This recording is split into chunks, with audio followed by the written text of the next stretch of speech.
السلام علیکم متی اللہ جان MJ TV. آج میرے ساتھ موجود ہیں وسعت اللہ خان WK TV. معذرت وسعت اللہ خان صاحب، لیکن بڑے اعزاز کی بات ہے، یہ وسعت اللہ خان صاحب ہیں اور میں متی اللہ جان ہوں. ایک نقطے نے ہمیں آگے میں کچھ نہیں کہوں گا، مجرم سے محرم کر دیا. مجرم سے محرم کر دیا. وسعت اللہ خان صاحب خاص طور پہ اسلام آباد میں آئے ہیں اور اسلام آباد کے اندر ایک اعتماد کی، ایک بہار کی آمد ہے اور بد اعتمادی کی خزاں معلوم نہیں جائے گی یا نہیں، مگر وسعت اللہ خان صاحب نے آج ہمیں یہ عزت بخشی ہے، MJ TV کے لیے وقت دیا ہے اور آج ہم ان سے اسلام آباد کی اس بد اعتمادی یا اعتماد کی فضا کے حوالے سے ہی بات کریں گے. وسعت صاحب بہت شکریہ، اور یہ میرے لیے بڑے اعزاز کی بات ہے کہ آج آپ سے بھی گفتگو کا موقع ملا لوگوں کے سامنے. میں ناظرین کو ایک بات بتا دوں، یہ جو اعزاز کی بات ہے، بہت شکریہ، اور یہ صرف آپ کے لیے ہے، ورنہ ہم 20 سال سے ایک دوسرے کو جانتے ہیں اور آف سکرین اس طرح کی باتیں نہیں کرتے. اس طرح کی باتیں آج مجھے پہلی دفعہ نصیب ہو رہی ہیں، اس طرح عزت متی اللہ جان کی طرف سے. جی وسعت صاحب، بات یہ ہے کہ آپ کے جو چاہنے والے ہیں تو ڈر ہی لگتا ہے ان کے سامنے آپ سے گفتگو کرتے بڑا محتاط رہنا پڑتا ہے، کیونکہ آپ کا ماشاءاللہ ایک فالوئنگ ہے اور انٹرنیشنلی بھی. تو ویسے میں آپ سے سوال کیا کروں گا، آپ تو خود ہی سوال کرتے ہیں، خود ہی جواب دیتے ہیں. آپ کے جو کالم ہیں ان میں تو سوال اور جواب سے آگے کی بھی پیش گوئیاں بھی ہوتی ہیں. تو آپ کو کیا لگ رہا ہے اس وقت وزیر اعظم عمران خان صاحب جو ہیں اس وقت کس قسم کی ذہنی صورتحال سے وہ دوچار ہوں گے بطور ایک وزیر اعظم، بطور ایک سیاستدان؟ اس سے پہلے میں آپ کو بتا دوں، جب بی بی شہید تھیں اس زمانے میں، پھر نواز شریف وزیر اعظم بنے، پھر عمران خان وزیر اعظم بنے، تو کسی نے کہا کہ تینوں وزرائے اعظم ون لائن میں آپ ڈسکرائب کریں، تو انہوں نے کہا بی بی جو ہے وہ سمجھتی تھی لیکن سنتی نہیں تھی. نواز شریف جو ہے وہ سنتا تھا، سمجھتا نہیں تھا. یہ بھائی صاحب جو ہیں ان کا ایک ایڈوائزر ہے اور اس ایڈوائزر سے یہ روزانہ صبح میں ملتے ہیں جب یہ شیشے کے سامنے بال بنانے کھڑے ہوتے ہیں، اور وہ جو کہتا ہے سارا دن اسی پہ عمل کرتے ہیں. تو اس طرح کی جو صورتحال ہے اس میں ہمارے جو بھی وزرائے اعظم ہیں ان کے کرائسس کی جڑ یہ نہیں ہے کہ جی اتحادی الگ ہو گئے ہیں یا اسٹیبلشمنٹ نے ہاتھ رکھ دیا ہے یا اٹھا لیا ہے. ان کا جو سپین آف اٹینشن ہے نا کسی بھی معاملے میں، وہ مجھے لگتا ہے کہ شاید 5-10 سال کا جو بچہ ہے اس کے برابر ہے. مثلا اگر کوئی میٹنگ ہو رہی ہے فرض کریں، تو پرائم منسٹر کا کام یہ ہے کہ وہ ایک ایک چیز دھیان سے سنے، اس لیے کہ الٹیمیٹلی اس کے سائن سے یا اس کی حتمی رائے سے پالیسی بنے گی یا فیصلہ ہوگا یا معاہدہ ہوگا. یہاں یہ ہوتا ہے کہ جو انہوں نے پیلی روشنائی سے حاشیے کھینچ دیے وہ پڑھا. آخری جو پرائم منسٹر جس کے بارے میں مجھے پتا ہے کہ جو اخبار پڑھتا تھا اور ورکولک بھی تھا، مطلب اس کی نیند ہی 3-4 گھنٹے کی تھی، اخبار پڑھتا تھا، وہ تھا ذوالفقار علی بھٹو. آخری پرائم منسٹر جو ڈائریکٹ عوام میں جاتا تھا، نورا کچہریاں نہیں لگاتا تھا، اوریجنل کھلی کچہری لگاتا تھا، تاکہ یہ جو ایڈوائزروں کا آسیبی گھیرا ہے اس سے ہٹ کے بھی عوام کی بات سننے کی کوشش کرے، وہ تھا ذوالفقار علی بھٹو. لیکن وہ ساری روایتیں جو ہیں وہ آگے نہیں بڑھ سکی. تو اس کی وجہ سے ہوتا یہ ہے کہ ایناکونڈا کی طرح گھیرا غیر محسوس طریقے پہ تنگ ہوتا رہتا ہے. اور اس فضا میں عمران خان کچھ نہیں، یہاں آئنسٹائن بھی بیٹھا ہو تو اس کی بھی سمجھ میں نہیں آئے گا کہ ہن میں کی کرنا ہے. تو یہ جو گھیرا ہے بنیادی طور پہ یہ آدمی کا گلا گھونٹ کے اس کی سیاست کو یا اسے مار ڈالتا ہے. لیکن اس آسیبی گھیرے سے بھی تو بڑے آسیب ہیں اور بڑے بڑے جن ہیں، تو آپ نہیں سمجھتے کہ آج کل وہ جن جو ہیں وہ نیوٹرل ہوئے ہوئے ہیں؟ نہیں، یہ بات ظاہر ہے سننے میں آتی ہے کہ وہ نیوٹرل ہوئے ہوئے ہیں، یا پہلے انہوں نے جو ہے سسٹم کو نیوٹرلائز کیا ہوا تھا، اب خود نیوٹرل ہوئے ہوئے ہیں. یہ بات آپ کی درست ہے. نیوٹرل، ہاں. تو اور ایک لفظ ہوتا ہے نیوٹرل, وہ بھی ہے. اچھا دیکھیں یہ ساری چیزیں, مسئلہ یہ ہے نیوٹرل کا ذرا مطلب بتا دیں کیونکہ ہم لوگ شاید زیادہ انجوائے کر سکیں نیوٹرل کو. نہیں, ہم انجوائے آگے چل کے کریں گے. اچھا یہ جو بھی ہے, مسئلہ یہ ہے کہ جو پولیٹیشین ہے اس پہ کسی بھی طرح کی مصیبت آ سکتی ہے, اس پہ کسی بھی طرح کا پریشر آ سکتا ہے, کوئی بھی گمبھیر سمسیا میں وہ پھنس سکتا ہے. اس کا امتحان ہی تب ہے کہ سارے پریشرز ہیں اوپر نیچے دائیں بائیں نارتھ ساؤتھ سب سے, اس میں سے وہ اپنا جو کام ہے جتنا بھی منورگی کر سکتا ہے وہ کر کے دکھا دے. اگر سارا کچھ پلیٹ میں رکھ کے ہی دینا ہے کہ جی اسٹیبلشمنٹ بھی نیوٹرل ہو جائے, اپوزیشن بھی جو ہے وہ ایک ڈسٹینس پہ رہے, ایڈوائزر بھی اس کے ذہین ہو, تو پھر تو بھائی صاحب جس نے یہ چکن ٹکا ابھی سرو کیا ہے ویٹر, یہ بھی بہت اچھا پرائم منسٹر بن سکتا ہے. پھر آپ کی ضرورت نہیں ہے اگر نیپیاں ہی چینج کروانی. اگر آپ کا دعویٰ ہے کہ آپ لے کے چلنا چاہ رہے ہیں, مثلا کسی نے کہا جی کہ میں اس کو ایک نیا پاکستان بنانا چاہ رہا ہوں. ایک تو یہ ہے کہ ہمارے یہاں نئے پاکستان, یہ تیسرا نیا پاکستان بن رہا ہے پچھلے 75 سال میں, تو اس کے لیے آپ کے پاس اگر کوئی بلو پرنٹ ہے یا ایڈوائزر نہیں ہے, وہ جو کہتے ہیں نا کہ جی عمران خان تے چنگا ہے یا نواز شریف تے چنگا سی, یار وہ تے ایڈوائزر حالت والے تے لوگ چنگے نہیں سن.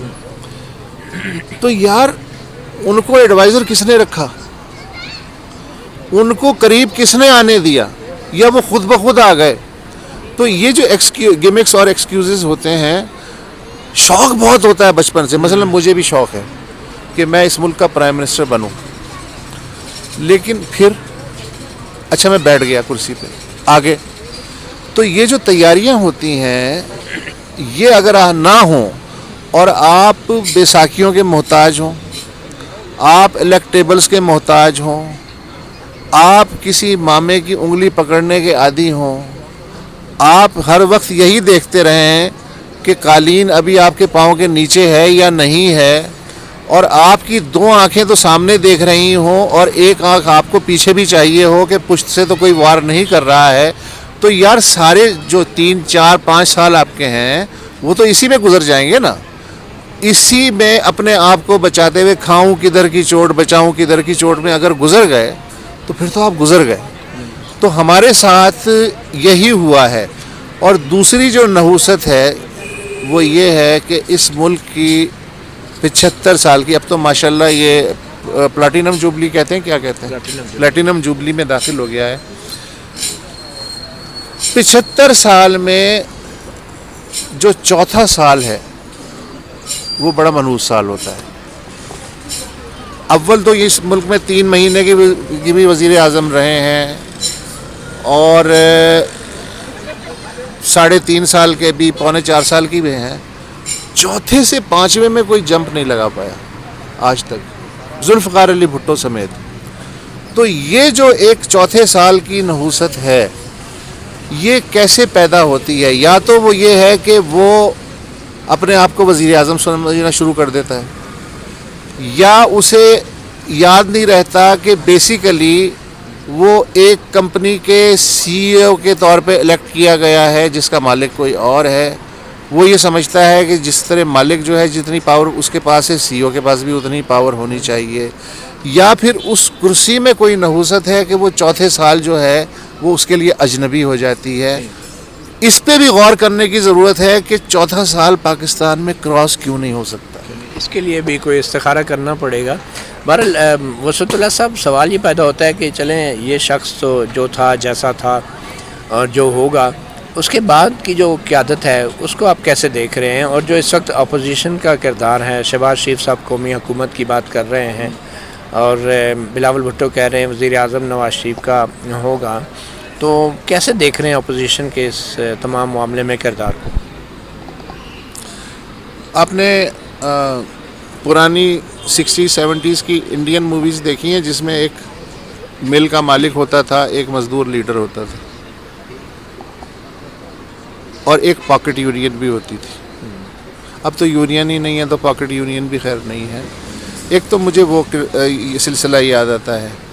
دوسرے یہ جو جھگڑا ہے اس وقت کا، یہ کوئی سیاسی جھگڑا نہیں ہے میرے حساب سے. یہ جھگڑا یہ ہے کہ سرکار عالی جب 2 بیویاں آپ کی اچھی طرح سے خدمت کر رہی تھیں تو پھر تیسری بیوی لانے کی کیا ضرورت تھی؟ چھوٹی بیگم لانے کی کیا ضرورت تھی؟ ہم کیا مر گئے ہیں؟ ہم سے ایسی کیا غلطی ہو گئی ہے؟ تو ڈیموکریسی بچانے کا یا جمہوریت مضبوط کرنے کا یا کوئی پارٹی سسٹم یا کوئی الیکٹورل ریفارم، یہ ہیں مارکیٹنگ کے گیمکس. اصل میرے خیال میں جھگڑا یہ ہے کہ اسی مر گئے، ہم ہیں نا. ہاں ہم ہیں، ہم تھے نا، تو یہ کیوں لے آئے ہیں؟ تو اب اچھا، اب کسی حد تک یہ بات شاید ان کی صحیح بھی لگ رہی ہے جو حالات ہیں اس میں، کہ یار یہ 2 جو ہیں ان کو تو پتہ تھا اچھے برے کا. تیسرا شوق میں شادی کر تو لی گئی لیکن یہ چل نہیں پا رہی، تو دوبارہ ظاہر ہے کہ ان بیویوں سے رجوع کیا جائے گا. لیکن یہ بالکل وہی بیویاں ہیں بھی نہیں. مجھے یہ نہیں، وہ بھی نہیں ہے لیکن وہ میاں بھی تو وہ نہیں ہے نا.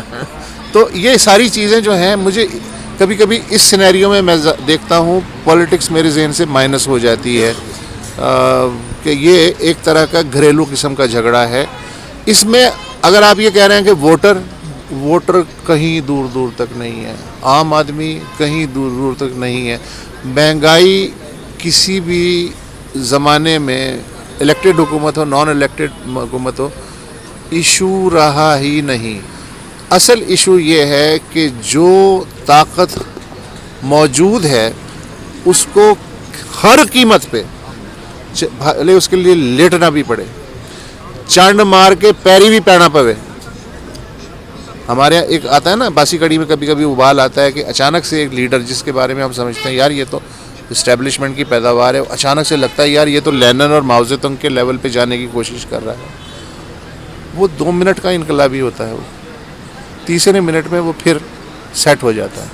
تو یہ ساری چیز جو ہے یہ چل رہی ہے، لیکن اب ہم اسے دیکھ کے اتنے اکتا چکے ہیں کہ اس کی ریٹنگ بھی نہیں آ رہی.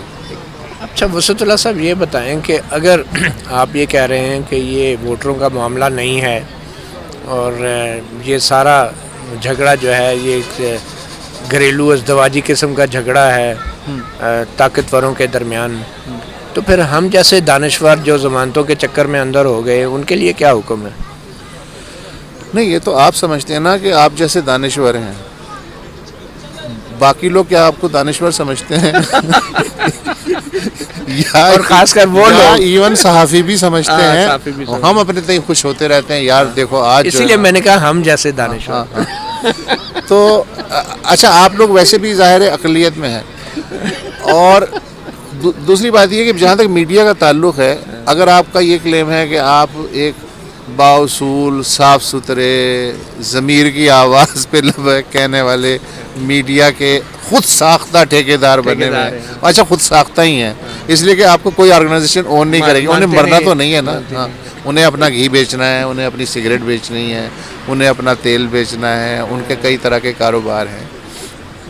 اور آپ یہ سمجھتے ہیں وزیر اعظموں کی طرح کہ یار ہمارے پاس بھی کوئی طاقت ہے. نہیں، ان کے اصل کاروبار کی شیلڈ ہیں بیسیکلی آپ، کہ وہ آپ کو سامنے رکھ کے جو ان کے اوریجنل کاروبار ہیں، اوریجنل سودے بازی ہے، اور جو اوریجنل انہیں اپنا ایک اثر رسوخ قائم کرنا ہے مزید سودے بازی کے لیے کہ سانو بھی پچھاڑ لیا جائے کراؤڈ میں. یہ بیسیکلی وہ سلسلہ ہوتا ہے میڈیا کا. اور میڈیا اب کوئی ایشو نہیں ہے. میڈیا از لائک اب ایک فیکٹری جس میں کہ 90 تولے سانچے انہوں نے بنا دیے ہیں، اور ان سانچوں میں وہی را مٹیریل ڈلے گا جو ڈلنا ہے، اس کی مکسنگ وہی ہوگی جو ہونی ہے، اس کے ڈبے پہ وہی لکھا جائے گا جو لکھا جائے گا. اب مجھے نہیں پتا کہ انڈیا میں بھی ہوتا ہے یا نہیں، حالانکہ انڈیا کا حال میڈیا کے حساب سے ہم سے بھی بہت برا ہے. لیکن اب تو مجھے حیرانی ہوئی کہ ٹکر بھی امپورٹڈ ہے، کہ ایک ہی ایشو پہ 12 چینلوں پہ ایک ہی طرح کا ٹکر چل رہا ہے. واٹس ایپ رپورٹ یہ میں نے جو ہے یہ چونک گیا. تو اس کے بعد آرام سے سیدھا مشورہ ہے. متی صاحب آپ خیر مانیں گے نہیں, آپ ایک پاگل آدمی ہیں, لیکن میں اب بھی آپ کو یہ مشورہ دوں گا کہ آپ ذہنی طور پہ میڈیا کو ایک مشن سمجھنا چھوڑ دیں, خود کو صحافی سمجھنا چھوڑ دیں. فیکٹری ہے, اس میں آپ کو 9 to 5 نوکری کرنی ہے, ایک مشین پہ کھڑا ہو کے صابن پہ مہر لگانی ہے اور اس کی پیکنگ کرنی ہے. اگر آپ یہ نہیں سمجھیں گے تو آپ بھی تنگ رہیں گے, ہم بھی تنگ رہیں گے, دوسرے تو تنگ ہیں ہی آپ سے. مجھے اپنے ساتھ رکھ لیں سر. یہ اس کا میں کیا جواب دوں. بہرحال اس وقت جو کہا جا رہا ہے کہ اسٹیبلشمنٹ نیوٹرل ہے, اور اس نیوٹرلٹی کو ثابت کرنے کے لیے ایک بڑی معروف یونیورسٹی ہے لاہور میں, ہماری Lahore university of management sciences LUMS, وہاں پہ 7 گھنٹے کا ایک نیوٹرلٹی کے اوپر کورس کروایا گیا ہے نوجوان نسل کو. تو اس کورس کی جو لیڈ جو کنسلٹنٹ تھے ہمارے فوج کے سربراہ جنرل قمر جاوید باجوہ, تو اس 7 گھنٹے کے جو کورس ہے یہ جو کروایا گیا ہے لمز کے ہونہار طالب علموں کو, اس کا کیا فیوچر ہے, کیا اسکوپ ہے؟ یہ دیکھیں, اس پہ میں تب کمنٹ کر سکتا ہوں جب مجھے یہ پتا ہو کہ 7 گھنٹے میں کیا کیا باتیں ہوئیں, کیا سوال جواب ہوئے, کیا انہوں نے بریفنگ دی, کیا ان پٹ ہوا اور آؤٹ پٹ کیا ہے اس کا سارا, وہ ابھی تک ہمارے سامنے نہیں ہے. ہم صرف قیاس آرائیوں پہ سلسلہ ہے. لیکن میں اس کی کو اچھا سمجھتا ہوں اس ٹرینڈ کو کہ جو فوج کا نہیں بلکہ جو ریاست کے انتہائی ذمہ دار لوگ ہیں جن کے پاس وہ انفارمیشن ہے جو ہمارے پاس ممکن ہی نہیں ہے کہ ہونا, اور وہ حکومتوں کے پاس بھی نہیں ہوتا. وہ ہاں, اور وہ اگر ان میں سے ایون اگر 2% یا 3% بھی شیئر کرتے ہیں تو میرے حساب سے یہ ایک بڑی بات ہے. لیکن یونیورسٹیاں جو ہیں بنیادی طور پہ کالج سے اور اسکول سے اس لیے مختلف ہوتی ہیں کہ کالج اور اسکول میں جو ایک منظور شدہ نصاب ہے وہ پڑھایا جاتا ہے. یونیورسٹیوں میں علم سازی ہوتی ہے, کھلا پن ہوتا ہے, بحث ہوتی ہے, کریٹیوٹی کا راج ہوتا ہے, تھیریز جو ہیں ڈسکارڈ بھی ہوتی ہیں, نئی تھیریز بھی بنتی ہیں. آئیڈیل یونیورسٹی کی میں بات کر رہا ہوں اس کی. اچھا, اس میں اگر آپ یہ ماحول بنانے کی کوشش کر رہے ہیں کہ کوئی بھی آ کے طلباء سے گفتگو کر سکے, تو پھر ایسا ہی کریں کہ کوئی بھی آ کے گفتگو کر سکے. جنرل صاحب most welcome, Imran Khan most welcome, لیکن اگر کوئی کیا کہنا چاہیے, وہ بلوچستان کے کیا نام تھے, ماما قدیر, اسے بھی طلباء سننا چاہیں تو اسے بھی اتنا ہی موقع ملنا چاہیے, اور کسی نیشنلسٹ کو بھی اتنا ہی موقع ملنا چاہیے. اور کوئی جو پولیٹیشین ہے کہیں باہر ہے یا اندر ہے لیکن وہ کوئی اسکالرلی کام کر رہا ہے یا ملک کے لیے کنٹریبیوٹ کر رہا ہے, تو اس کو بھی اتنا ہی موقع ملنا چاہیے. تو اس میں پھر ہر ایک کو ویلکم کرنا چاہیے. اس میں پھر آپ لوگ یہ سوال نہیں اٹھائیں گے جی کہ جنرل صاحب نے 7 گھنٹے میں کیا بات کی یا اس کا کیا مسئلہ ہے. ہر بندے کو جسے کہ یونیورسٹی اس بات کا اہل سمجھتی ہے کہ وہ کنٹریبیوٹ کر سکتا ہے ہمارے اسٹوڈنٹس کے لیے, ان سب کو اجازت ہونی چاہیے. اس آئیڈیل سچویشن میں میں ہر ایک کو کہوں گا کہ جی موسٹ ویلکم, آپ کو جا کے بچوں سے بات کرنی چاہیے. اور پھر بچوں کی جو سنا جا رہا ہے اور میڈیا میں رپورٹ بھی ہوا ہے کہ فلٹریشن ہوئی ہے, باقاعدہ سیکورٹی کلیئرنس ہوئی ہے, اور مخصوص بچوں کو صرف لیکچر اٹینڈ کرنے کا موقع دیا گیا ہے. تو کیا یہ آپ واقعی سمجھتے ہیں یہ اچھی بات ہے؟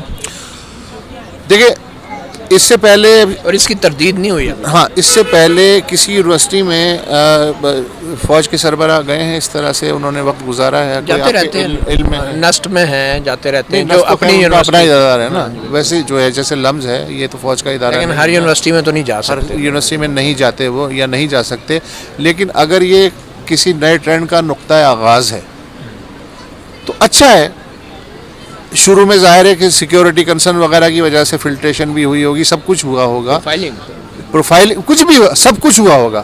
لیکن اب مسئلہ یہ ہے کہ میں ایکسپیکٹ کروں گا کہ جنرل صاحب کراچی یونیورسٹی بھی جائیں, سندھ یونیورسٹی بھی جائیں, خیرپور یونیورسٹی بھی جائیں, گومل یونیورسٹی بھی جائیں, اور نہ صرف خود جائیں بلکہ باقی جو لوگ ہیں انہیں بھی اجازت ہو کہ یونیورسٹی جس کو چاہے انوائٹ کر سکے, تاکہ طلباء کو ہر طرف کا جو ہے شعور یا ہر طرف کا موقف مل سکے.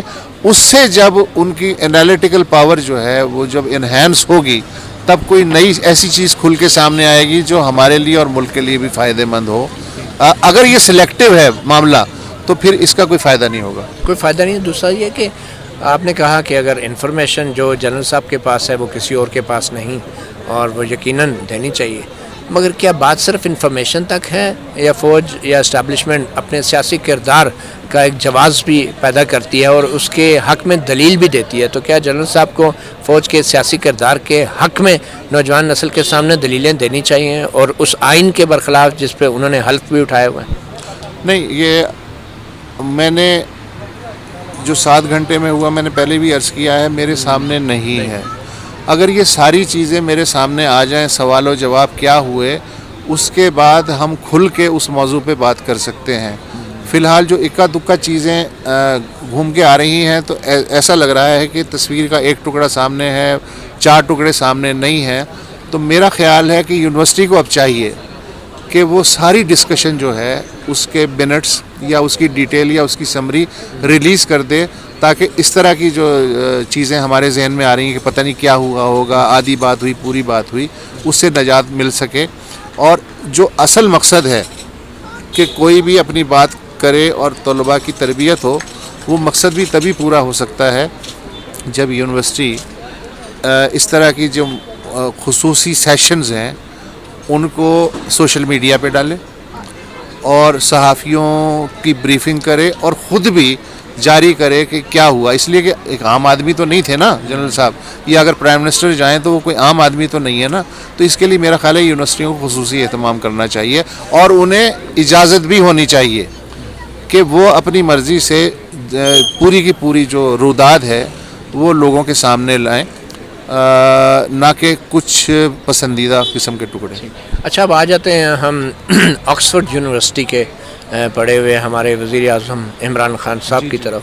عمران خان صاحب کی عدم اعتماد کی جو تحریک ہے اس سے پہلے بہت کچھ ہو چکا ہے اسلام آباد میں, اور عمران خان صاحب اور ان کے وزراء یہ کہہ رہے ہیں کہ شاید عدم اعتماد کی جو تحریک ہے اس کے اوپر ووٹنگ میں جو ان کے منحرف اراکین ہیں یا تو ان کو اجازت نہیں دی جائے گی, یا پھر ان کا جو ووٹ ہے وہ کاؤنٹ نہیں کیا جائے گا, یا پھر ان کی سپریم کورٹ سے اب پوچھا جا رہا ہے کہ ان کی نااہلی تا حیات ہوگی یا ایک دفعہ کی ہوگی.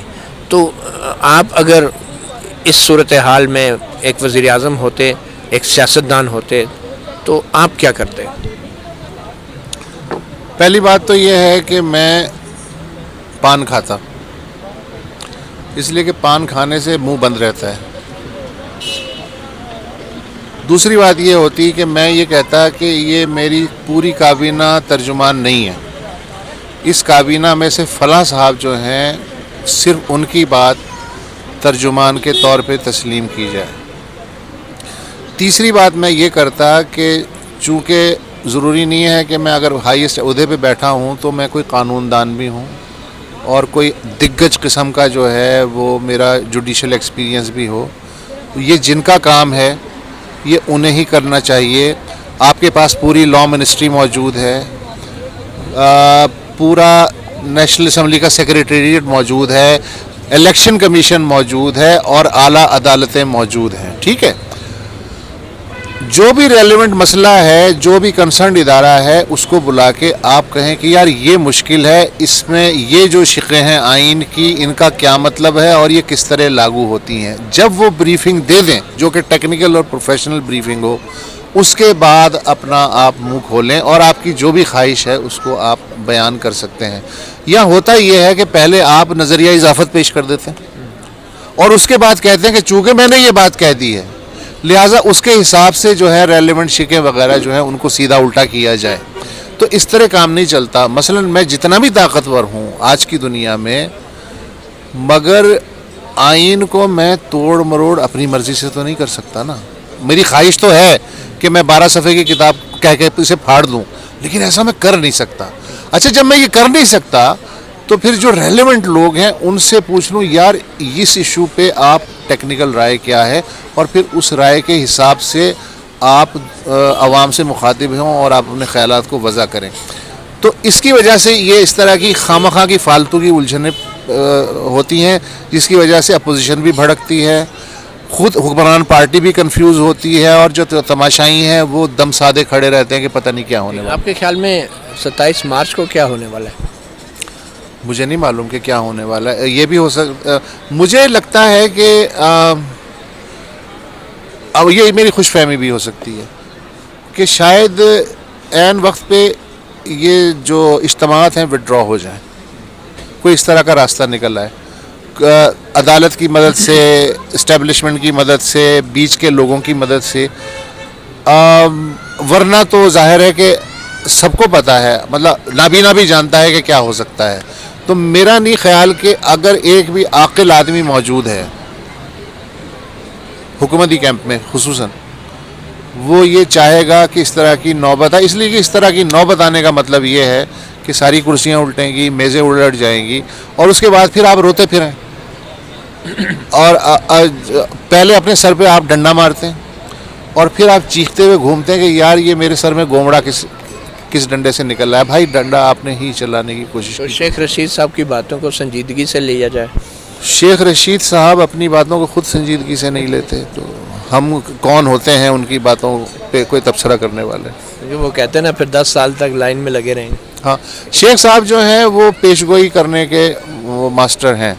اچھا, لیکن بکثرت پیشگوئیاں بھی جو ہیں وہ اپنا اثر کھو دیتی ہیں. ویسے کوئی تو ٹھیک ہی ہو جاتی. ہاں کوئی تو ٹھیک ہو جاتی ہے, لیکن پچھلے 3.5 سال میں وہ ان کے پاس ریلوے کی منسٹری رہی, اس کے بارے میں وہ پیشگوئی نہیں کر سکے کہ اگلے مہینے کتنے حادثے ہونے والے ہیں یا کیا صورتحال ہے. اب وزارت داخلہ جب انہیں ملی ہے, اب وزارت داخلہ وہ چلا رہے ہیں یا خود بخود چل رہی ہے, یہ کنارہ چلا کہ ناؤ چلی, کہیے کیا بات دھیان میں آئی. تو مجھے تو شیخ رشید جو ہے اور وزارت داخلہ وہ الگ الگ ہی نظر آ رہے ہیں. یہ جو ممبران نے پارٹی کی وفاداریاں تبدیل کی ہیں, تو ان کے بارے میں آپ کیا رائے رکھتے ہیں؟ یہ کوئی نئی بات ہے کیا؟ آپ کو حیرت کیوں ہے اس پہ؟ مطلب پاکستان میں کیا پہلی بار ایسا ہوا ہے؟ یہ کیا 50s میں ایسٹ پاکستان میں وفاداریاں تبدیل نہیں ہوئی تھیں؟ کیا ریپبلکن پارٹی نہیں بنی تھی, مسلم لیگ کے پیٹ سے نہیں نکلی تھی؟ کیا کنونشن مسلم لیگ نہیں بنی تھی اور اس میں کون کون لوگ آ گئے تھے؟ پھر جب کنونشن مسلم لیگ فوت ہوئی تو کون کون سے لوگ, کوئی جماعت اسلامی میں چلا گیا, کوئی پیپلز پارٹی میں چلا گیا, کوئی قیوم لیگ میں چلا گیا. کیا ضیاء الحق کے زمانے کی جو غیر جماعتی اسمبلی تھی اس میں مسلم لیگ نہیں پیدا ہوئی تھی؟ اس میں کون کون آیا تھا, کون کون نہیں گیا تھا؟ کیا پھر اسی مسلم لیگ نے 3 یا 4 بچے نہیں دیے تھے؟ کیا 90s میں آپریشن جو کیا کہتے ہیں جیکال, مڈ نائٹ جیکال اور مہران گیٹ وغیرہ جو ہے وہ نہیں ہوا تھا؟ کیا 2002 میں مسلم لیگ قاف نہیں بنی تھی؟ یا آپ مجھ سے کیا پوچھ رہے ہیں؟ آپ کو سب اچھی طرح سے معلوم ہے. اچھا, کیا وزیر اعظم عمران خان کو عدم اعتماد کی ووٹ تک مقابلہ کرنا چاہیے یا ایک دن پہلے استعفیٰ دے دینا چاہیے؟ نہیں, خان صاحب کی جو نیچر ہے میرا خیال ہے وہ آخر تک فائٹ کریں گے. اس کی وجہ یہ کہ آخر تک فائٹ کا ایک فائدہ ہے, اگر وہ شہید ہوتے ہیں تو پھر اس میں بھی فائدہ ہے. تو آپ کے خیال میں ان میں اسپورٹس مین اسپرٹ ہے شہید ہونے کے بعد؟ نہیں, شہید ہونے کے بعد تو ظاہر ہے پھر وہ ان پہ کوئی ذمہ داریاں پھر تو وہ کھلا کے جو ہے وہ آ جائیں گے. لیکن میں ایک چیز یہاں حضرت علی کا ایک قول جو ہے وہ مجھے یاد آ رہا ہے کہ جب تم, ایک تو یہ کہ کوئی فیصلہ غصے کی حالت میں نہ کرو کبھی بھی, اس لیے کہ غصہ جو ہے وہ اس کا اینڈ ہوتا ہے پشیمانی, کسی بھی غصے کا. اسی لیے کہا گیا ہے کہ غصے کی حالت میں جب اگر کھڑے ہو تو بیٹھ جاؤ اور بیٹھے ہو تو لیٹ جاؤ, پانی وانی پیو, پھر کوئی جب بالکل اعصاب تمہارے نارمل ہو جائیں اس کے بعد کوئی فیصلہ کرنے کی پوزیشن میں آؤ. تو یہ جو غصہ ہے یہ بہت بڑا دشمن ہے, اور خان صاحب اگر کسی طرح اس کا کوئی دیکھ لیں کہ اس کو کس طرح کنٹین کیا جا سکتا ہے, یا غصے کو ایک پاور کی شکل میں فریز کر کے کیسے ٹکڑوں ٹکڑوں میں استعمال کیا جا سکتا ہے, تو یہ ان کی جسمانی اور ذہنی صحت کے لیے اچھا رہے گا. اچھا, یہ کہا جاتا ہے کہ پاکستان کے سیاستدان اس وقت صحیح معنوں میں سیاستدان بنتے ہیں جب وہ اسٹیبلشمنٹ سے ٹکر لیتے ہیں, تو کیا آپ سمجھتے ہیں کہ عمران خان بھی اب صحیح معنوں میں سیاستدان بننے جا رہے ہیں؟ پہلے تو مجھے وہ مثالیں دیں 75 سال میں جنہوں نے اسٹیبلشمنٹ سے ٹکر لی, اس کے بعد میں پھر آپ کے سوال کا جواب دوں. کوئی 2 نام بتا دیں. صحیح بات ہے کہ بھٹو نے کوشش کی ایک فیلڈ مارشل کے ہوتے ہوئے ایک پارٹی کا قیام کیا, سڑکوں پر آ کے پہلے کوشش کی, ہاف ہارٹڈ کوشش کی, اور اس کا نتیجہ آپ نے پھر اس کے بعد 99 کے بعد نواز شریف نے بھی ہاف ہارٹڈ کوشش کی. تو آپ سمجھتے ہیں ویسے عمران خان بھی کم از کم نواز شریف کے لیول پہ آ جائیں گے اگر بھٹو نہ بھی صحیح؟